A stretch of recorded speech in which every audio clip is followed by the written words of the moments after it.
സഹോദരെ നമസ്കാരം. FIFA world cup 2026 first semi final ഏതാനും മണിക്കൂറുകൾക്ക് സ്റ്റാർട്ട് ചെയ്യാൻ പോവാണ്. France versus സ്പെയിനാണ്.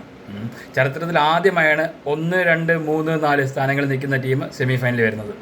എന്തായാലും അടിപൊളിയായിരിക്കും, സൂപ്പർ കളിയായിരിക്കും എന്ന് നമുക്ക് വിശ്വസിക്കാം. എൻ്റെ ഒരു പ്രഡിക്ഷൻ എന്ന് പറഞ്ഞാൽ 90 മിനിറ്റ്സിൽ 1-1 ആയിരിക്കും, എക്സ്ട്രാ ടൈമിൽ 2-1 ഫ്രാൻസ് ജയിക്കുമെന്ന് തന്നെയാണ്.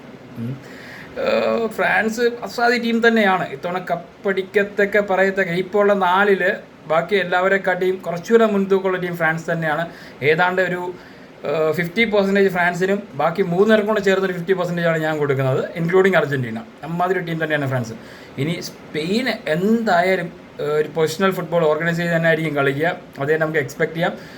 അപ്പുറത്ത് ഒലീസയും ഡെമ്പലെയും എംബാപ്പയും എല്ലാം കൂടെ ഗെയിം ഫാസ്റ്റ് ആക്കാൻ വേണ്ടി ശ്രമിക്കും. ആദ്യത്തെ ഒരു 20 മിനിറ്റ് ഫ്രാൻസ് കോമ്പാക്ട് ഡിഫൻസ് ആയിട്ട് തന്നെ കളിക്കും. ആ സമയത്ത് പൊസിഷൻ പിടിച്ച് തന്നെ ആയിരിക്കും സ്പെയിൻ കളിക്കുക. അത് കഴിഞ്ഞാൽ എംബാപ്പയിലൂടെ അറ്റാക്സ് ഫാസ്റ്റ് ആയിട്ടുള്ള സാധനം വരാൻ സാധ്യതയുണ്ട്.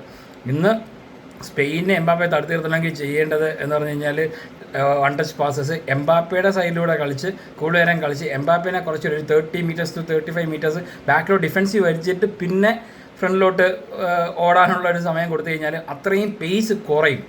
അത് ഒരു ടാക്റ്റിക്കലി ചെയ്യാൻ ഒരു കാര്യമാണ്. നമുക്ക് എന്തായാലും നോക്കാം. ഇന്ന് ഫിഫൻ്റെ എന്ത് ചെയ്യുമെന്ന് നമുക്ക് അറിയത്തില്ല. ഡെസ്റ്റാംസ് എന്താണ് ഐഡിയ എന്നൊരു ഐഡിയ ഇല്ല. എന്തായാലും പൊളിക്കും, കിടിലൻ കളി തന്നെ ആയിരിക്കും.